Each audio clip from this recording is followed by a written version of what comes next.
السلام علیکم ورحمۃ اللہ وبرکاتہ۔ رب اشرح لی صدری ویسر لی امری واحلل عقدۃ من لسانی یفقہوا قولی۔ پارہ نمبر 13 سورہ الرعد، جو کہ ہماری ایک ترتیب سے تمام سورہ پیچھے سے چل رہی ہیں، اور آج ہم اس سورہ رعد کی آیت نمبر 24 سے پڑھنے جا رہے ہیں۔ اعوذ باللہ من الشیطان الرجیم، بسم اللہ الرحمن الرحیم۔ سلام علیکم بما صبرتم فنعم عقبی الدار۔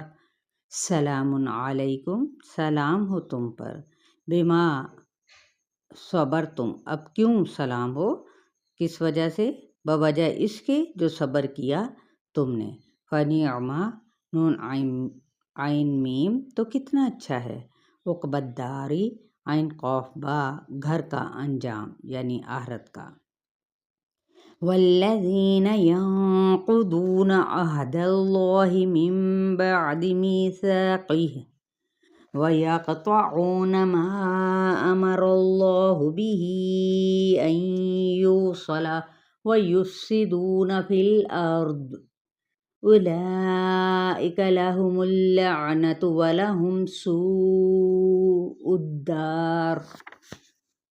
لفظی ترجمہ: والذین، اور وہ لوگ ہیں، ینقضون، نون قاف ضاد، جو توڑتے ہیں، عہد اللہ، اللہ کے عہد کو، من بعد، سے بعد، میثاقہ، اس کے پکا کرنے کے بعد، ویقطعون، قاف تا عین، اور کاٹتے ہیں، ما امر اللہ، جو حکم دیا اللہ نے، بہ، ساتھ اس کے، ان یوصل، واو صاد لام، کہ جوڑا جائے، اور یفسدون، اور وہ فساد کرتے ہیں۔ جوڑنے کا حکم دیا جاتا ہے، لیکن فساد کہاں پہ کرتے ہیں؟ فی الارض، زمین میں۔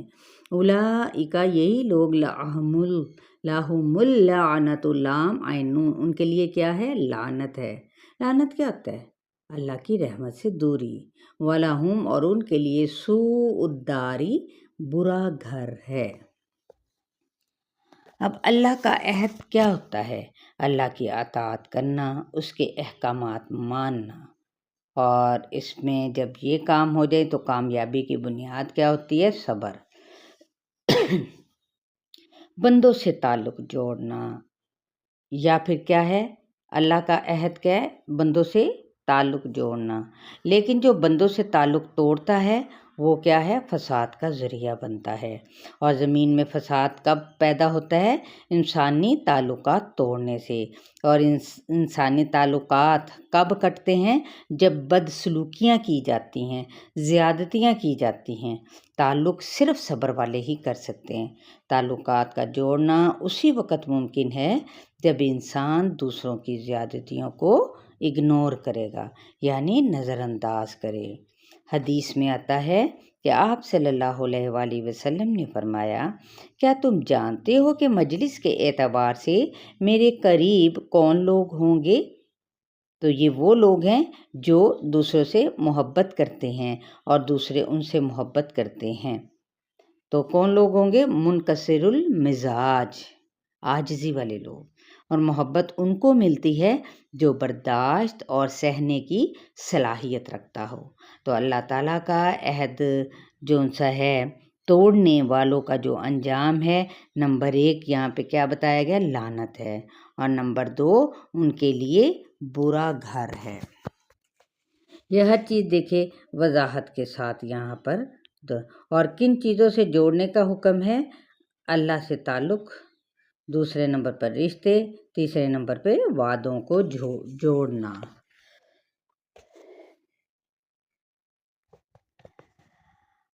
اللہ یبسط الرزق لمن یشاء ویقدر وفرحوا بالحیاة الدنیا وما الحیاة الدنیا فی الآخرۃ الا متاع۔ اللہ تعالیٰ، یبسط، باسین تو، پھیلاتا ہے، الرزق، رزق، لمن یشاء جس کے لیے وہ چاہتا ہے، وَیَقْدِرُ قاف دال را اور اندازے سے دیتا ہے، یعنی چاہے تنگ کرتا ہے، یعنی تنگ کر کے دیتا ہے کمی کے ساتھ، وَفَرِحُوا فَرَحَت اور وہ خوش ہو گئے، اترانے لگے، بالحیات دنیا دنیا کی زندگی پر، وَمَا الْحَیَاةُ الدُّنْیَا اور نہیں دنیا کی زندگی، فی الآخرۃ آخرت کے مقابلے میں، الا مگر، متاع میم تا عین مگر ایک کیا ہے، یہ متاع ہے۔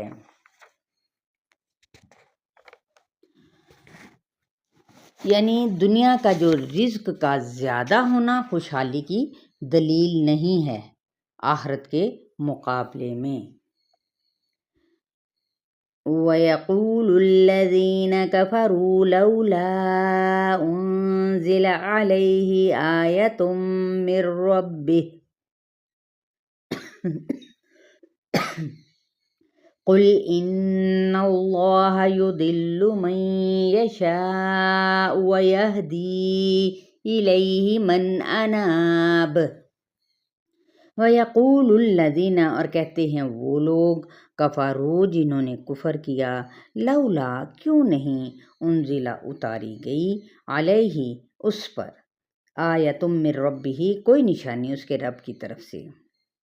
قل کہہ دیجئے، ان اللہ بے شک اللہ تعالیٰ یضل بھٹکاتا ہے، من جس کو، یشاء وہ چاہتا ہے، ویہدی اور ہدایت دیتا ہے، الیہ اپنی طرف، من انابا جو رجوع کرے، نون واو با۔ ہدایت کا قاعدہ کیا ہے؟ ہدایت کس کو ملتی ہے؟ جو اللہ کی طرف رجوع کرتا ہے، اور جس کو مل جاتی ہے اس کے عمل میں یاد بڑھ جاتی ہے، بے پناہ سکون اسے مل جاتا ہے۔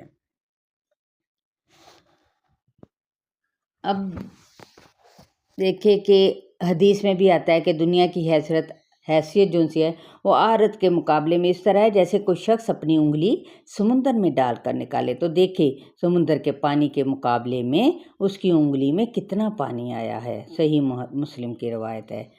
تو ایک اور دوسری حدیث میں بھی ہے کہ آپ صلی اللہ علیہ وآلہ وسلم نے فرمایا کہ میرا گزر ایک بکری کے ایک مردہ بچے کے پاس سے ہوا، تو اسے دیکھ کر آپ صلی اللہ علیہ وآلہ وسلم نے فرمایا، اللہ کی قسم دنیا اللہ کے نزدیک اس سے بھی زیادہ حقیر ہے جتنا یہ مردہ اپنے مالکوں کے نزدیک اس وقت حقیر تھا جب انہوں نے اسے پھینکا۔ صحیح مسلم کی روایت ہے یہ۔ دراصل جو ظاہر پرست لوگ ہوتے ہیں نا، ظاہری علامتیں دیکھتے ہیں کہ مال، اقتدار، گھر، اولاد کیسی ہے، ایسے لوگ اندر کے ایمان کو نہیں دیکھتے، تو پھر اللہ ان کو بھٹکانے میں بھی دیر نہیں کرتا۔ تو ہدایت کا قاعدہ کیا ہے؟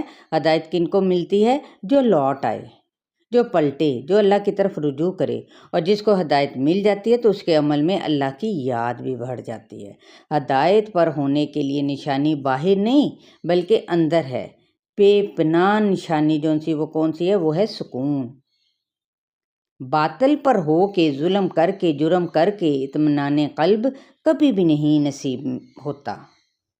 اصل نعمت دل کا سکون ہے۔ چلیے یہاں تک آپ لوگوں کا 27 آیت تک آپ لوگوں کا لیسن ہے۔ امید کرتی ہوں بہت خوبصورت انداز سے دیکھیں آپ لوگ سیکھ رہے ہیں ماشاءاللہ سے، اور بیسک پوائنٹس جس میں انسان اپنی پریکٹیکل لائف کو چینج کر سکتا ہے انشاءاللہ۔ السلام علیکم ورحمۃ اللہ وبرکاتہ۔